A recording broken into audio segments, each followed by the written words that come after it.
Halo, assalamualaikum warahmatullahi wabarakatuh, Teteh. Selamat siang. Halo Niko, Waalaikumsalam warahmatullahi wabarakatuh.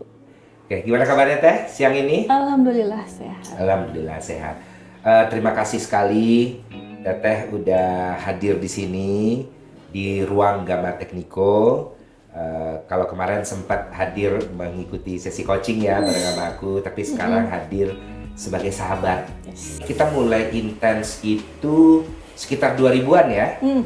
Di saat aku di bermusiknya aku di Nico and Friends, itu kita mulai intens menjalin kerjasama sama Wannabe. Yes. Teteh juga mulai melahirkan, alhamdulillah aku ikut berproses ya di Oh iya, persiapannya. ini Niko berproses sangat penting banget di perkembangan Wannabe. Alhamdulillah, terima kasih Makasih banget loh. Ya, Aku juga terima sama-sama. kasih banget.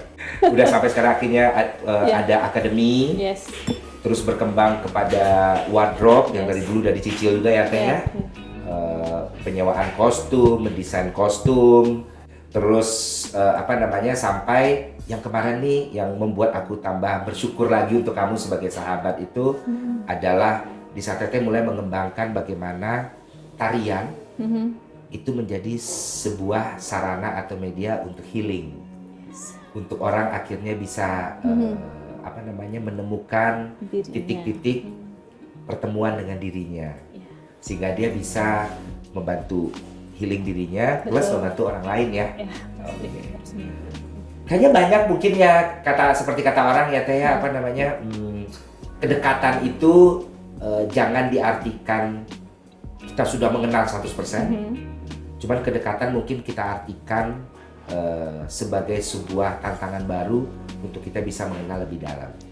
Kata Gama Tekniko sih. Kata Gama Tekniko. Bukan kata orang baru kepikiran barusan.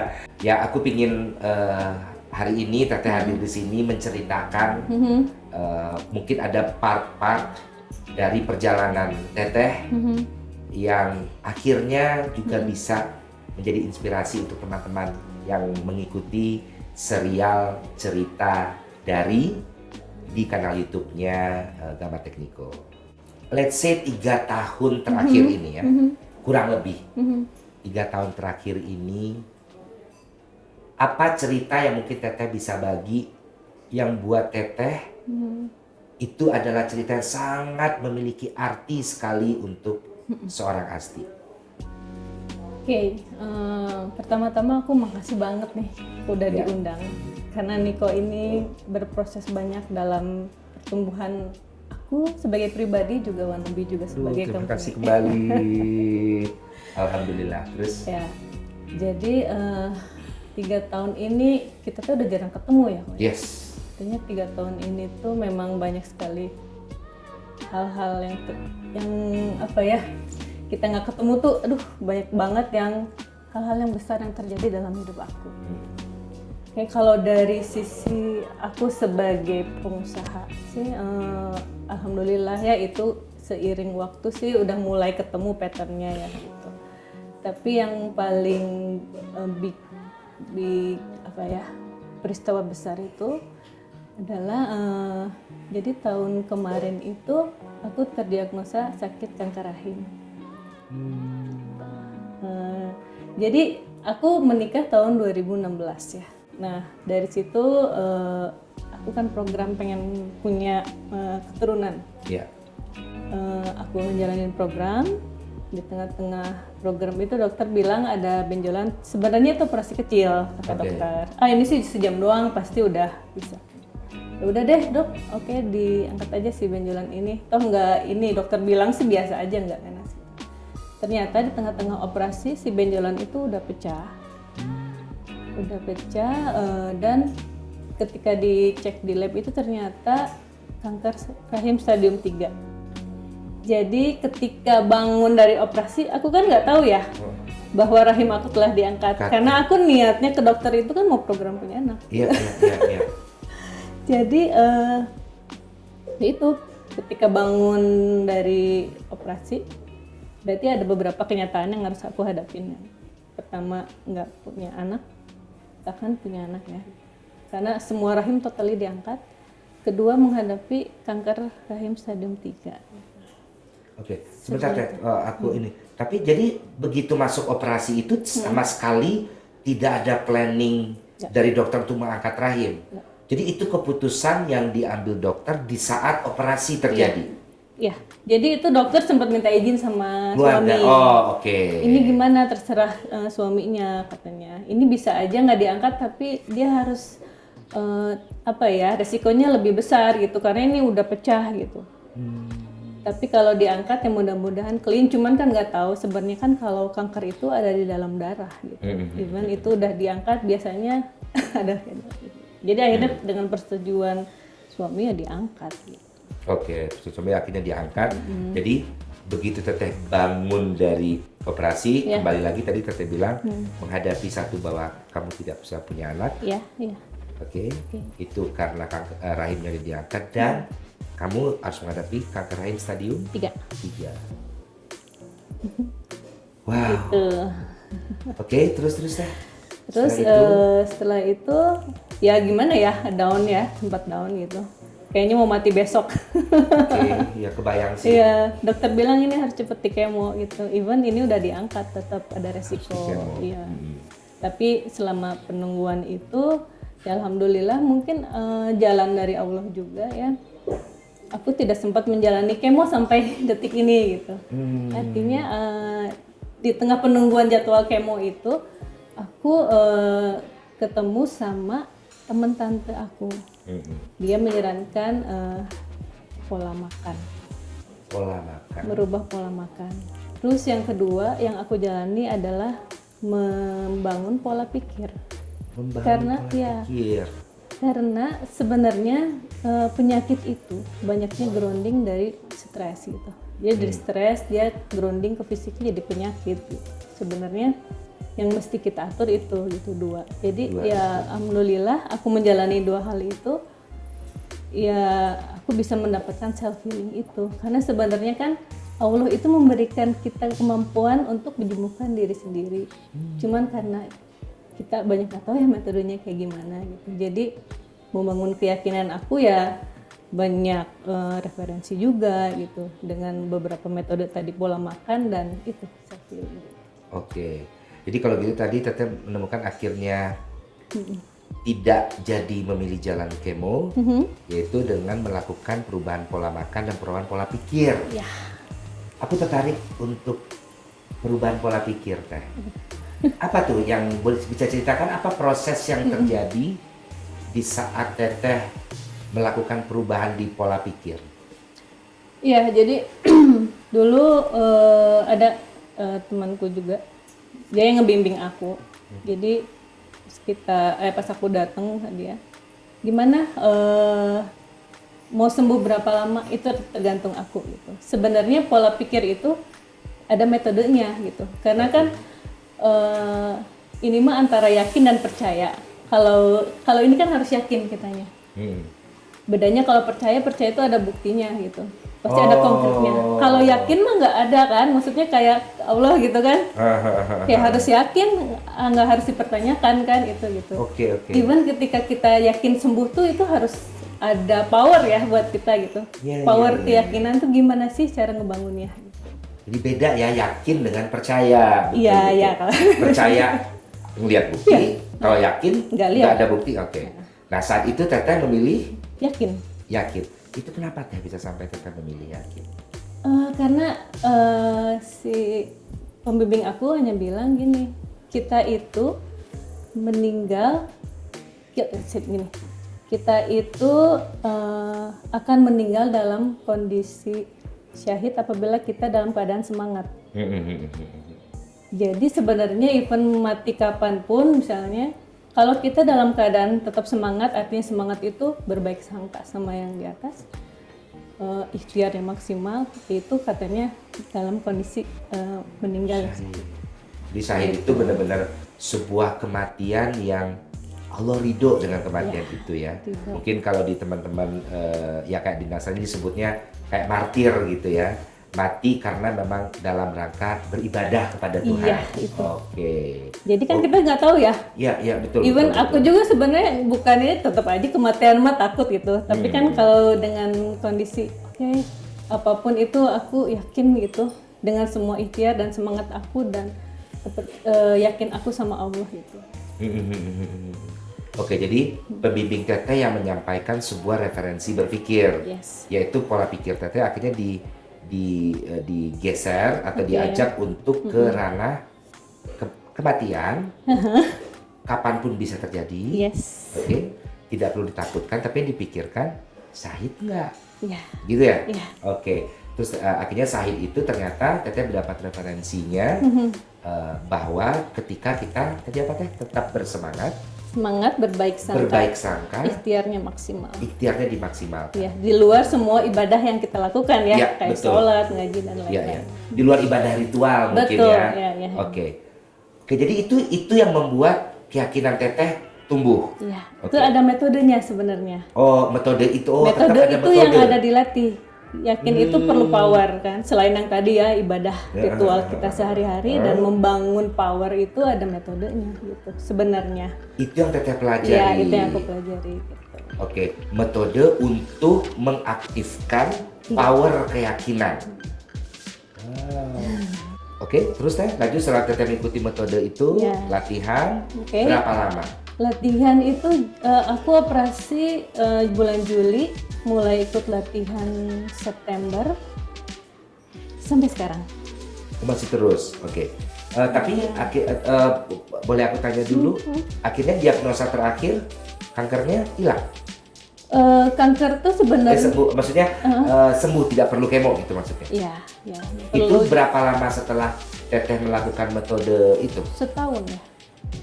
Setahun, jadi memang rutin itu latihan at least seminggu sekali ya. Kalau sekarang sih udah tiap hari ya. Efeknya adalah pertama ke fisik itu secara imun lebih kuat gitu. Jadi dari abis operasi sampai sekarang tuh aku nggak pernah, alhamdulillah, biiznillah dengan izin Allah, nggak pernah namanya sakit flu, sakit apapun lah gitu. Sehat aja alhamdulillah, dan physically lebih kuat gitu. Lebih kuat. Terus secara mental alhamdulillah menghadapi masalah itu kayak diberi kekuatan ya, artinya udah bisa memilih. Kalau dulu kan ini masalah, ini aku ada di dalam masalah. Oke. Sekarang ini masalah, ini aku di atas.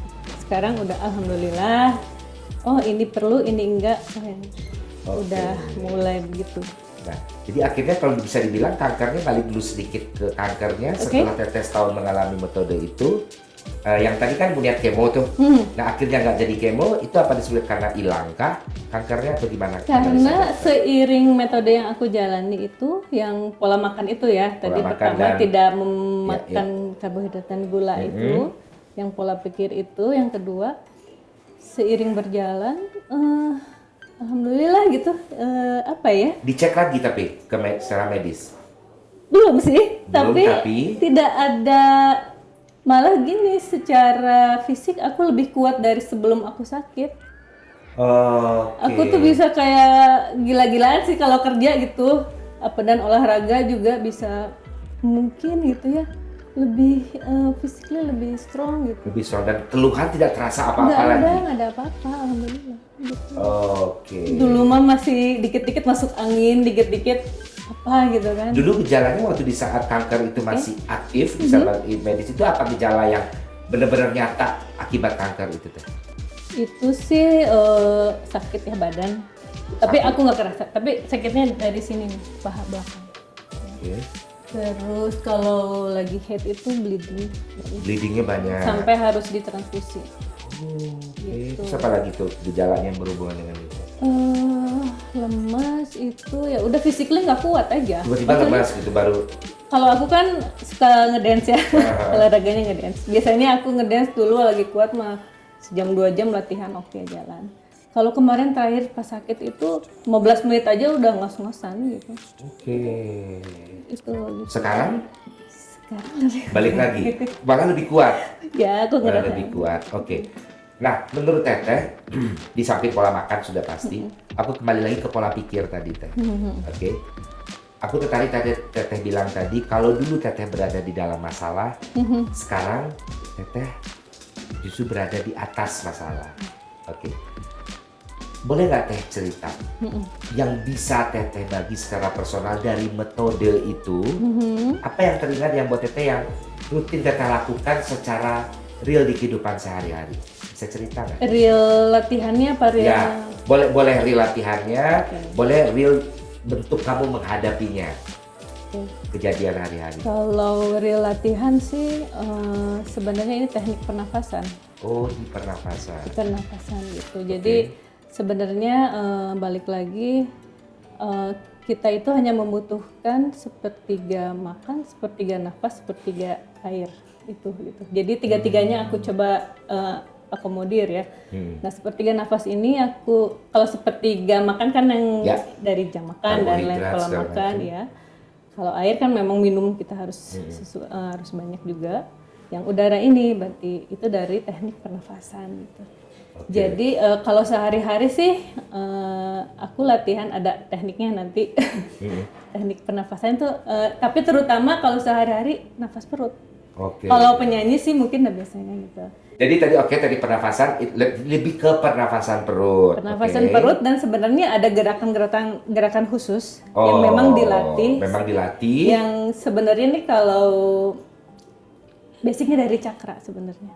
Gerakan itu based on cakra karena sebenarnya di kalau yoga mah udah hafal lah ya cakra. Iya. Di masing-masing cakra kan punya fungsi psikologisnya. Iya. Nah, itu yang diolah gitu. Dari fungsi masing-masing cakra itu, fungsi psikologisnya kan ada tuh dari 7 yang utama itu. Itu yang diolah gitu. Jadi gimana nanti masing-masing cakra itu bisa potensinya maksimal gitu. Kalau dalam realita sih apa ya? Ya alhamdulillah gitu, maksudnya dengan kondisi sekarang nih COVID ya, lagi COVID gitu. Jadi kondisi COVID ini bukan yang enggak sesuatu ya, maksudnya kondisi COVID ini berbarengan memang secara kerjaan ya wannabe kan di entertain udah habis itu semua. Habis, betul. Terus kedua kebenaran suami aku lagi kena stroke. Terus yang ketiga gimana kan caranya ya supaya aku bisa tetap survive dengan kondisi ini gitu. Artinya ya mau nggak mau mengandalkan apa yang ada gitu loh dengan kondisi. Ya alhamdulillah kan sama Allah. Oh bisa tuh ternyata gitu. Nah, menghadapi itu, Iya. jadi kan tadi seperti yang saya bilang ya, ya bisa dibilang ujiannya Ya ujian COVID, COVID. di mana bisnis wannabe yang Hancur. mainnya sudah Iya. tutup, Iya. ditambah tadi suami stroke. Iya. Saat itu mulai diingat nggak Teh, apa yang terlintas di pikiran Teteh yang sudah pasti insya Allah itu karena proses pelatihan yang udah Teteh Iya. terusin itu, apa pola pikir yang ada saat itu menghadapi situasi itu Teh? Pola pikirnya ya priority aja dulu. Priority, oke. Priority Prioritas. Apa yang saat itu prioritasnya buat Teteh kalau masih ingat? Prioritasnya kan berarti gimana kondisi ini kita harus survive. Artinya prioritinya adalah aku harus apa ya namanya dari semua ini ya mengurus suami juga gimana kebutuhan di rumah, gimana juga kebutuhan di wannabe. Oke. Tapi prioritinya ya aku harus di akunya sendiri dulu. Oke. Gitu, akunya sendiri dulu harus kuat, harus bisa fokus untuk apa ya namanya, at least di rumah aku dulu deh. Aku bisa ini dulu gitu. Toh nanti kalau ini udah oke, aku kan fokusnya bisa ke yang lain. Oke. Jadi saat itu pola pikirnya satu adalah prioritas. Iya. Dan Teteh bilang tadi prioritas utama justru diri Tetehnya sendiri. Iya. Yaitu Teteh harus kuat, Iya. Teteh harus fokus. Iya. Jadi kurang lebih itu yang Teteh tanamkan di awal dulu. Iya. Oke. Di saat itu baru berikutnya Teteh bilang tadi Teteh memulainya justru dari rumah dulu. Iya, dari rumah. Dari rumah dulu baru nanti itu bisa ke Iya. bisnis dan yang lainnya. Aku menarik Teh. Saat itu terlintas pikiran itu, kalau kita gali sekarang mungkin, kenapa akhirnya rumah menjadi pilihan utama Teh? Bisa jadi kan misalkan gini, oke berangkat dari diri sendiri udah pasti, Udah pasti. kitanya harus kuat dulu. Iya. Tapi kenapa tidak ya wannabe-nya dulu aja diselamatin, karena kalau wannabe-nya selamat dan bla bla bla, ya rumah kan juga kecipratan misalkan. Apa menurut Teteh akhirnya Iya. saat itu Teteh memilih justru rumah dulu, otomatis pasti suami Suami, dulu ya, iya. ya. Itu kenapa Teh? Kalau aku punya keyakinan ya, salah satu jalan surga dari Allah itu Oke. kalau kita bisa mengabdi sama suami. Oke. Tuh. Jadi secara tidak Jadi ya langsung. semua ridho Allah gitu. Jadi ya udah kejar dulu aja itunya gitu. Ridhonya gitu. Toh yang lain menyusul lah. Keyakinan. Keyakinan. Meskipun bukti Belum mungkin belum terbukti. ada. Tapi yakin aja saat itu. Yakin, tapi Oke. kan ya. Iya, tapi saat itu ya itu. Jadi Teteh memilih jalur yakin ya. Iya. Jadi nyambung dengan fase sebelumnya yang Teteh dapatkan dari pembimbing itu di saat kanker. Iya. Mau yakin apa percaya? Ya, Kalau percaya memang harus dari bukti. Iya. Kalau yakin memang dari dalam banget gitu. Iya, iya. Teteh memilih tetap nyambung jalurnya yakin. ya, Teteh yakin, akhirnya Teteh memilih mengutamakan mengurus suami dulu. ya. Akhirnya begitu Teteh menjalankan itu terbukti memang Teh. Ya terbukti, ya Setelah terbuktinya itu, lagi proses ini suami tiba-tiba ada aja ide ini gitu. Kayak aku kan sekarang akhirnya makanan ya. Oke. Yang aku jalankan prioritasnya di makanan karena di wannabe ya kondisi gini menyesuaikan aja dulu lah. Menyesuaikan Kita tidak saja bisa memaksakan ya karena Ya, kan ya. wannabe mah kebutuhannya bukan pokok ya. Iya, iya. Oke.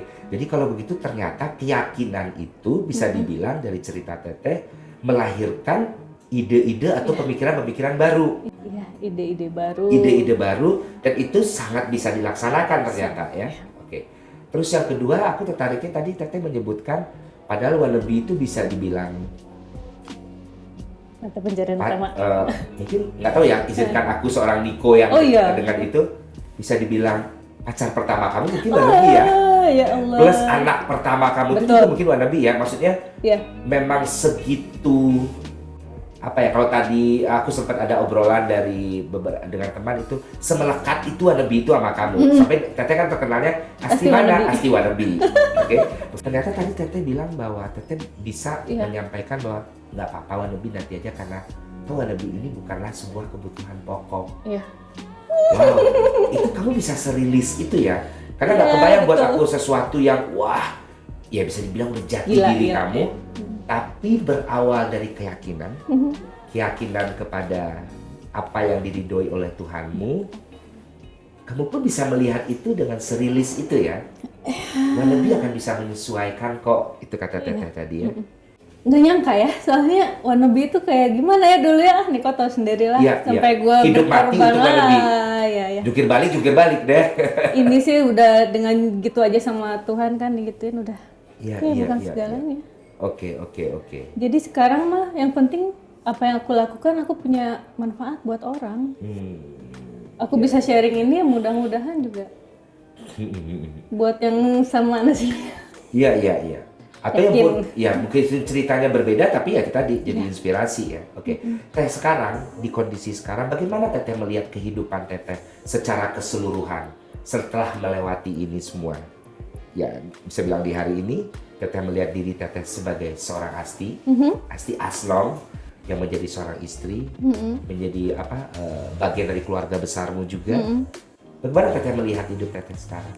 Aku merasa terberkati banget gitu. Artinya, Terberkati. ya ternyata dengan penyakit ini, kalau kita melihat dari sudut pandang yang berbeda itu akan menjadi suatu value yang besar yang kita alhamdulillah. Ketika aku sakit ini, pertama sih ya, tapi sekarang aku ngelihatnya nggak gitu. Allah tuh sayang banget sama aku, ngasih penyakit ini. Dengan penyakit ini, aku alhamdulillah bisa lebih dekat sama suami, bisa dekat keluarga.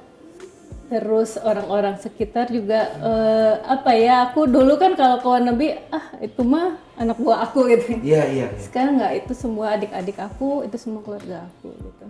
Kalau aku juga jadi kepikiran nih, kayaknya nggak ada yang lebih berhak untuk kita kejar selain sekecil apapun itu di saat kita terberkati ya. Sekecil apapun yang kita lakukan, sekecil apapun yang kita dapat, tapi begitu terberkati kata Teteh tadi, value-nya gila banget Iya, ya. value-nya. Luar Makanya, biasa. Justru dengan salah satu value yang dimunculkan Tuhan lewat penyakit kamu sekarang membuka ada program atau kelas healing ya. Ya, kelas Bisa healing. ceritakan sedikit apa konsepnya kelas healing di wannabe itu? Terus sempat juga ada inner beauty aku lihat ya di iklannya. Iya. Ini sih based on pengalaman aku ya, yang proses penyembuhan itu. Ya, aku belajar metode-metode semua itu, keyakinan itu. Jadi bangunnya di situ dari mulai mengenal diri sendiri, mengenal Tuhan. Gitu. akhirnya menemukan siapa aku, nanti karakter yang akan muncul dan yang memang dibutuhkan ya. Dibutuhkan. Iya memang dibutuhkan karena dulu sebelum sakit ini aku kan orang seni ya, jadi lebih banyak fantasinya, lebih banyak show off-nya lah ya. iya. Kadang logiknya kurang gitu kan. Jadi kelas kamu yang Teteh ciptakan sekarang di Akademina itu sebenarnya membantu orang-orang untuk menyelaraskan semuanya ya. Betul. Dirinya. Harmoni harmoni charm. Jadi dengan itu semua diselaraskan, kita akan memancarkan sesuatu keluar. Wow. Iya. Tujuannya Satu sih. keluar itu yang bermanfaat untuk semesta. Wow, sebuah perjalanan yang buat aku lebih jujur aja Teh gitu. Dari tadi kamu berbicara, aku pun sudah tidak kenal lagi dengan Asti yang lama. Asnong Jelo. Jelo ya. Aku pengen Asnong supaya orang semua menyayangi dan disayangi. Aku menyayangi semua orang. Dan disayangi, betul. Ya aku melihat banget sebuah kesederhanaan yang luar biasa dari seorang Asti Asnong yang apa yang dia bicarakan, move-nya dia justru bisa membuat jiwanya yang terpesona, gak hanya matanya. Alhamdulillah. Terima kasih banget Teh untuk berbagi cerita singkatnya tentang keyakinan, oke? Kemudian tentang bagaimana semangat untuk melakukan sesuatu dan akhirnya berani untuk menentukan prioritas. Yes. Dan yang tidak kalah utamanya, Teteh hadir mengingatkan bahwa ada prioritas yang mungkin kita suka lupa, yaitu prioritas pencipta kita. Memprioritaskan apa sebenarnya yang diinginkan pencipta kita terhadap kejadian yang dia berikan kepada kita. Itu yang akhirnya merubah semua sudut pandang Teteh, melahirkan value-value yang akhirnya bisa Teteh bagi juga kepada semestanya. Bismillah, mudah-mudahan. Terima kasih banyak. Terima kasih. Sekali lagi Teteh Asti Asnong. Asnong. Selamat meneruskan keyakinannya. Good luck dengan akademinya, dengan produk-produk Asnongnya, ya. Cumi lebaynya masih ada dong pasti. Masih dong, ayo beli cumi lebay aku. Dan good luck juga dengan kelas-kelas pencerahannya kepada semuanya. Oke, sekali lagi terima kasih udah hadir di Ruang Gamma Tekniko di serial Cerita Dari. Thank you. Thank you Nico. Terima kasih.